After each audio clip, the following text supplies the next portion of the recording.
ఇప్పుడు నార్మల్గా ఒక హీరో మాట్లాడడం వేరు, బట్ వాళ్ళే మన సినిమాకి 4-5 డిఫరెంట్ క్యారెక్టర్స్ చేస్తూ ఉంటారు.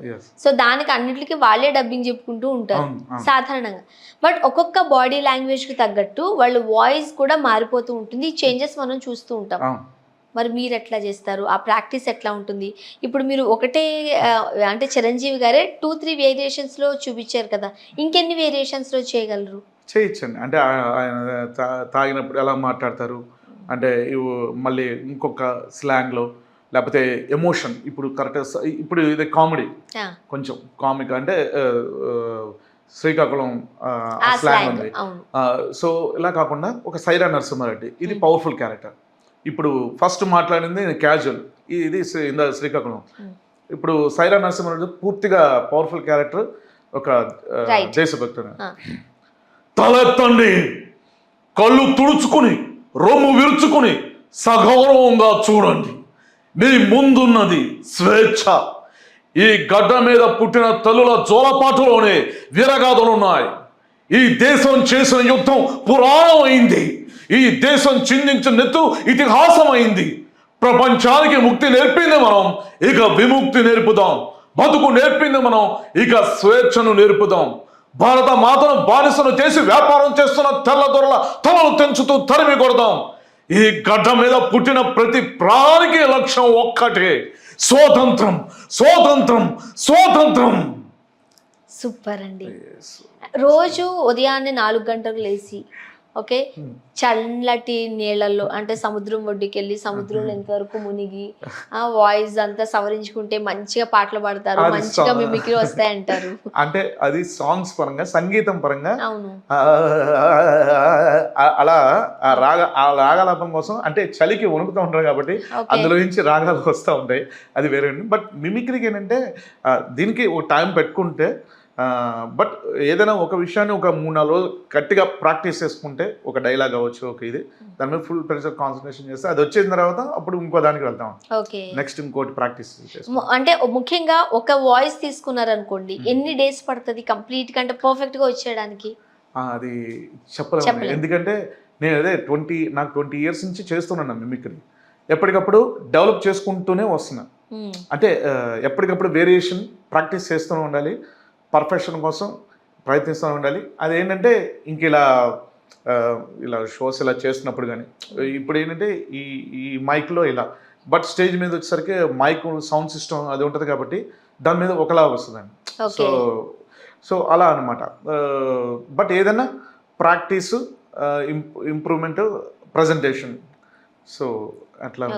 మీరు చిరంజీవి గారి వాయిస్ ని 4-5 వేరియేషన్స్ లో చూపించిన తర్వాత బాలకృష్ణ గారిని ఎట్లా వదిలిపెడతాం మేము?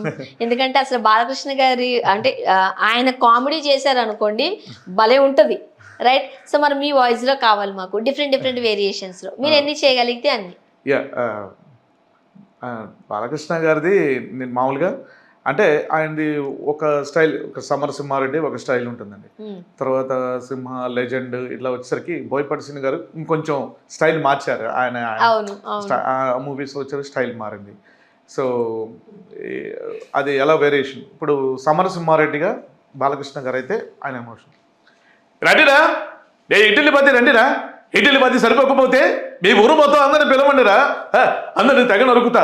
ఒరే వీరరాఘవరెడ్డి, నా తండ్రి గుండె కోసం ఈ గొడ్డలెత్తురు తడి అరకముందే నీ కొడుకు తల నరికి నా తండ్రికి రథ తర్పణం పెట్టా. ఈ సీమలో శత్రువులు చంపిన వాళ్ళని మొనగాడు అంటారు, చీర కట్టుకున్న వాళ్ళని చంపిన వాళ్ళని ముండబాపి అంటారు. వెనక దాటించి వచ్చి దారి కాచి ఆడవాళ్ళని కాదు చంపటం, దమ్ముంటే నన్ను చంపు. ఒరే వీరరాఘవరెడ్డి, నేను నీలో దొంగలా రాలా, దొరలా వచ్చా, నీ ఊరు వచ్చా, నీ ఇంటికి వచ్చా, నీ దట్టింటికి వచ్చా. నీ అమ్మని రాయలసీమ కట్టమే నిజంగా కనుంటే నీ ముందు మీద మెలిసిన వేషం నిజమైనది అయితే నన్ను చంపడరా. ఏ వేసంలో పగ తెచ్చుకునే పౌరుషం ఉందిరా, ఏ వేసంలో ఎదిరించే వాడిని మట్టి కురమొచ్చే రాజస్యం ఉందిరా, నా పేరులోనే సింహం ఉందిరా, దాని రక్తం చల్లుడుతో నిద్ర లేపారా.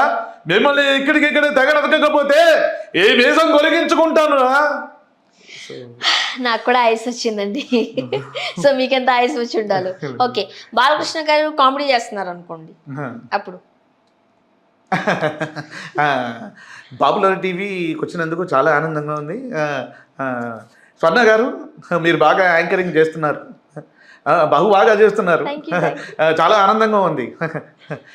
ఇంకా చెప్పుకోవాలంటే ఆ రోజుల్లో నాన్నగారు చేసిన కామెడీ అవి చూసుకుంటే మరి మేము చేసిన కామెడీ ఏముందండి. బట్ ఏదైనా ఆయనే ఇన్స్పిరేషన్. అంటే నవ్వుతూ ఆ మ్యానరిజం. ఇది కూడా ఇంపార్టెంట్ కదండి. ఇంతకుముందు మీరు పోసాని గారి గురించి చెప్పినప్పుడు కూడా ఆయన షర్ట్ ఇట్లా అంటూ ఉంటారు. సో ఆ మేనరిజాన్ని ఫాలో అవుతూ డైలాగ్ చెప్పినప్పుడు ఇంకా బాగా పేలుతుంది, రైట్? మీకు చెప్పాను కదా మేడం, డాన్స్ అని చిన్నప్పుడని. నేను 1996లో ఒక సాంగ్లో 10 యాక్టర్స్ ఇమిటేషన్. ఇప్పుడు కూడా చేయాలి మీరు. ఇప్పుడు కాదు, మొత్తం అంతా అయిపోయిన తర్వాత మీకు ఇదంతా సెటప్ చేసేస్తాం మేము. సో సరదాగా చేయండి, అనుకోండి 20 years బ్యాక్ వెళ్ళండి. ఇప్పటికీ చేస్తూనే ఉంటాను ఇమిటేషన్ డాన్స్. చేస్తూనే ఉన్నారు. సో ఇప్పుడు మీరు ఇంకా ఎక్స్ట్రా బిజినెస్ లో జాబ్ ఏం చేయడం లేదు? ఇంకా లేదండి. అక్కడి నుంచి వచ్చేసిన తర్వాత ఇంక ఇక్కడే నేను ఇక్కడికి వచ్చిన 2 yearsలో నాకు లక్కీగా యూనియన్ మెంబర్షిప్ కార్డ్ తీసుకున్నాను. నాకు అనుకోకుండా అదే నేను చెప్పాను కదండి, సత్య మాస్టర్ కొరియోగ్రాఫర్ త్రూ సింహ గారు పరిచయం. సింహ గారు ఏంటంటే ఒక షోలో చూసి, అంటే ఒక షో ఆయన రావడం కొంచెం ఆలస్యం అయ్యేసరికి అక్కడ నేను కవర్ చేస్తూ ఉన్నాను. సో గురువు నీకు ఎక్కడ తీసుకెళ్తాను చూడని చెప్పి చక్రి గారు పరిచయం చేశారు, న్యూస్ డైరెక్టర్ చక్రి గారు. ఆయన డైరెక్ట్గా సింహ ఆడియో ప్రీ రిలీజ్ ఫంక్షన్లో నా ప్రోగ్రాం పెట్టించారు. అక్కడ ఇంకా డైరెక్ట్గా బాలకృష్ణ గారు ఎదురుగుండానే బాలకృష్ణ గారి డైలాగులు, ఎన్టీ రామారావు గారి డైలాగులు చెప్తూ ఉంటే ఆయన ఇంప్రెస్ అయ్యారు. అదే సింహ 50 days ఫంక్షన్ అంటే చాలా వెళ్తారు. మళ్ళీ బాలకృష్ణ గారు కూడా పెద్ద హిట్ వచ్చేసరికి ఆ ఉత్సాహంలో కేవలం ప్రీ రిలీజ్ ఫంక్షన్ కాకుండా 50 days ఫంక్షన్ కూడా చేశాను అదే సినిమా. అప్పటి నుంచి ఏంటంటే నాకు ప్రీ రిలీజ్ ఫంక్షన్స్ దాదాపుగా అప్పటి నుంచి కంటిన్యూగా ఇప్పటివరకు 33 ప్రీ రిలీజ్ ఫంక్షన్స్ చేశాను ఆడియో.